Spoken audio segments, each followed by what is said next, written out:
जय हिंद दोस्तों। अभी आपने पिछले दिनों उत्तर प्रदेश में देखा कि करणी सेना के सदस्यों ने किस तरीके से समाजवादी पार्टी के सांसद के ऊपर, उसके बाद अखिलेश यादव को लेकर जान से मारने की धमकी, उनकी जबान काटने की धमकी, उसके अलावा दोस्तों और कई तरीके से करणी सेना के सदस्यों ने उत्पात मचाया। लेकिन दोस्तों अब तो हद ही पार हो गई है।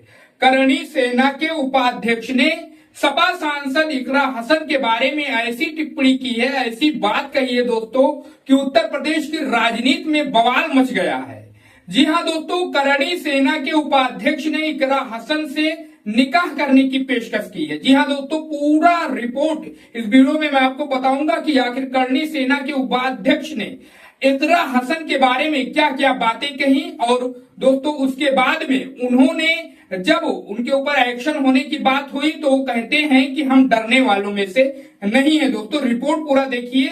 दोस्तों करणी सेना के राष्ट्रीय उपाध्यक्ष ठाकुर योगेंद्र सिंह राणा एक बार फिर अपने विवादित बयान को लेकर सुर्खियों में है। सपा सांसद इकरा हसन को लेकर सोशल मीडिया पर दिया गया उनका निकाह प्रस्ताव अब तूल पकड़ चुका है। योगेंद्र सिंह राणा ने साफ कहा है कि वो अपने बयान पर कायम है, चाहे इसके लिए उन्हें जेल जाना पड़े या फांसी हो जाए। दोस्तों आप समझ सकते हैं इनको किसका संरक्षण प्राप्त है। एनबीटी के हवाले से दोस्तों ये खबर है ऑनलाइन से। एनबीटी ऑनलाइन से बातचीत में योगेंद्र सिंह राणा ने कहा कि मैंने जो कहा है सोच समझकर कहा है, मैं पीछे नहीं हटूंगा चाहे कुछ भी हो जाए। उन्होंने ये भी दावा किया कि वो इकरा हसन से निकाह करना चाहते हैं और उसके लिए उन्होंने अपनी पत्नी से अनुमति भी ले ली है। किस तरीके से बातें वो कर रहा है दोस्तों, यही बात अगर कोई मुस्लिम लीडर किसी हिंदू बहन के लिए कहा होता तो आप समझ सकते हैं कि उसके ऊपर क्या क्या हो चुका होता, कितनी कार्रवाइयां हो चुकी होती, पता नहीं उसका घर बचता की या नहीं बचता। दोस्तों आगे उन्होंने कहा कि राणा ने वीडियो में कहा कि इकरा अभी कुंवारी है, मैं भी देखने में कम नहीं हूं। शक्ल तो इसकी देखिए दोस्तों कैसा है ये।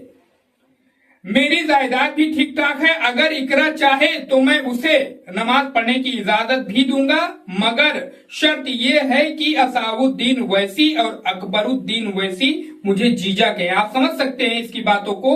अगर यही बात कोई हिंदू, कोई मुस्लिम लीडर किसी हिंदू युवती के लिए कहा होता तो आप समझ सकते हैं कि इस वक्त क्या क्या बवाल खड़ा हो गया होता। हालांकि दोस्तों विवाद बढ़ने के बाद राणा ने यह पोस्ट अपने सोशल मीडिया से हटा दी, लेकिन उनका कहना है कि वो डरने वालों में से नहीं है। राणा खुद को आरएसएस से भी जुड़ा हुआ बताते हैं। उन्होंने कहा कि रोज शाम शिव के नाम से शाख लगाता हूं। राणा ने यह भी बताया कि वो बचपन से ही शिवाजी, बालाजी साहब ठाकरे, उमा भारती, अशोक सिंघल जैसे हिंदू नेताओं से प्रभावित रहे। यूपी के मुख्यमंत्री योगी आदित्यनाथ को अपना गुरु मानते हैं भैया ये। उसके अलावा दोस्तों उन्होंने योगी आदित्यनाथ को इष्ट देव मानते हैं। उनका मानना है कि आज की राजनीति में हिंदूवादी विचारधारा का पतन हो रहा है, इससे इसको वो जीवित रखना चाहते हैं।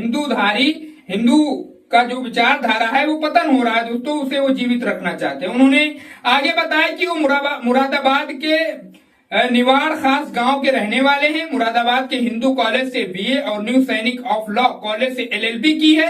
उनकी पत्नी भी एमबीए बीएड शिक्षित है और वो 2 बेटों के पिता हैं। दोस्तों ये करणी सेना के उपाध्यक्ष हैं दोस्तों, और इस तरीके से उन्होंने अपना बयान दिया है, पोस्ट भी किया है सोशल मीडिया पर। विवाद बढ़ा तो उन्होंने पोस्ट डिलीट कर दिया। लेकिन किस तरीके से ये बातें कर रहे हैं दोस्तों, आप भी अपनी राय में कमेंट बॉक्स में बताइए। और ये भी बताइए कि अगर यही मामला कोई मुस्लिम व्यक्ति किया होता, इस तरीके से किसी को प्रपोज किया होता, तो आप कमेंट करके हमें बताइए कि जो उत्तर प्रदेश की इस वक्त का सिस्टम है उसके साथ वो क्या कर रहा होता। अपनी राय कमेंट बॉक्स में बताइए, और इसके साथ में क्या करना चाहिए उसके बारे में भी अपनी राय में कमेंट बॉक्स में बताइए। चैनल को जरूर सब्सक्राइब करो, क्योंकि इस पर हम आपके लिए ऐसे ही देश और प्रदेश की सच्ची पॉलिटिक्स की खबरें लाते रहते हैं। मिलते हैं नेक्स्ट वीडियो में।